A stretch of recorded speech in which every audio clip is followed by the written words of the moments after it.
20 बरस पहले की बात है। आज मैं कहना चाहता हूं 30 बरस पहले की बात है, 1994। सिर्फ वो उदाहरण दे रहा हूं जो कोर्ट से प्रूव हो चुके हैं। एकमात्र केस जिसमें सुप्रीम कोर्ट से यह प्रूव हो गया कि रिश्वत लेकर सरकार बचाई गई, वो झारखंड मुक्ति मोर्चा रिश्वत कांड 1994, जिस समय झारखंड के जेएमएम के सांसदों ने नरसिम्हा राव की कांग्रेस सरकार बचाई। ये तब क्या मोदी जी थे क्या, अमित शाह जी थे क्या, भाजपा थी क्या? भाई आप तो उस जमाने से ऐसे चलते चले आ रहे हैं, आज खामखा में हम पे आरोप लगा रहे हैं। मतलब 1997 में लालू प्रसाद यादव जी जेल चले गए, हम लोग युवावस्था से प्रौढ़ावस्था में आ गए लालू जी को जेल से अंदर बाहर देखते हुए, और आज कहते हैं कि साहब वो तो 2014 के बाद प्रॉब्लम है।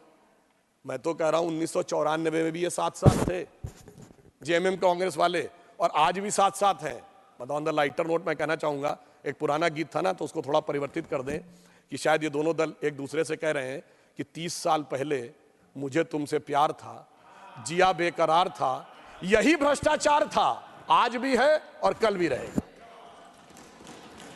अब मैं यह भी बताना चाहता हूं, इसलिए आज आप जिस प्रकार का विभाजन, और मैं एक और बात मैं कहना चाहता हूं, अगर हमारे विरोधियों को कोई आपत्ति है तो मैं विनम्रता से कहता हूं 1990 के बाद की एक लोकसभा बता दें जिसमें इन दलों के नेताओं ने भ्रष्टाचार के आरोप में कोर्ट कचहरी और जांच एजेंसी के चक्कर न काटे हो, श्री पीवी नरसिम्हा राव जी के जमाने से लेके मनमोहन सिंह जी की दोनों सरकारों के जमाने में। तो भाई अगर आपका तो ये भ्रष्टाचार से याराना बहुत पुराना है और इसके लिए सिर्फ मोदी जी पर इल्जाम लगाना है, मैं तो ये बात सही नहीं मानता, ये यथार्थ है।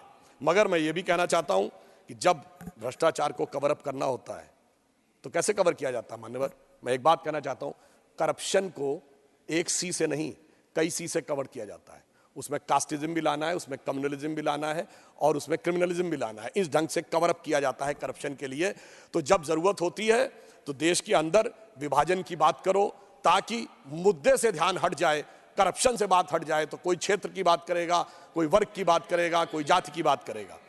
मैं सिर्फ ये कहना चाहता हूं कि मान्यवर, इन्होंने जिस प्रकार के डिवीजन की बात कही, तो मैं एक पंक्ति में कहना चाहता हूं कि आपने, अंग्रेजों ने हमको बांटा, फिर भी अपने देश की खातिर इन्होंने हर परिवेश को बांटा कुर्सी के उद्देश्य की खातिर।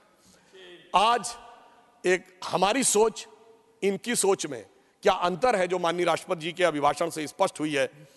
प्रधानमंत्री जी ने कहा है कि अब अमृतकाल आ गया है और हमें इस प्रकार के सभी प्रभावों से अपने को मुक्त करना है और उस प्रभाव से मुक्त होकर हमें एक नई दिशा में आगे बढ़ना है। यहां पर एक और बात कही थी हमारे विपक्षी दलों के लोगों ने, वो कहते हैं हम तो बहुजन की बात करते हैं। मान्यवर, ये वास्तविकता में कहते तो बहुजन की बात है पर करते सिर्फ परिवारजन की बात है। ये बहुजन हिताय बहुजन सुखाय नहीं चलते, परिजन हिताय परिजन सुखाय चलते हैं। मगर इनकी सोच और हमारी सोच में अंतर यह है कि मोदी जी कहते हैं यदि आप बहुजन की बात करेंगे तो भी कुछ जन तो छूट जाएंगे। तो मोदी जी उस विचार से प्रेरित हैं जो कहती है सर्वे भवन्ति सुखिनः सर्वे सन्तु निरामया सर्वे भद्राणि पश्यन्तु मा कश्चित् दुर्भाग् भवेत्। सबको मिलेगा, जो सरकार की नीतियां होंगी, सरकार के लाभ होंगे, वो सबको मिलेंगे। इसमें किसी भी प्रकार का जो भेदभाव हमारी तरफ से नहीं किया जाता है।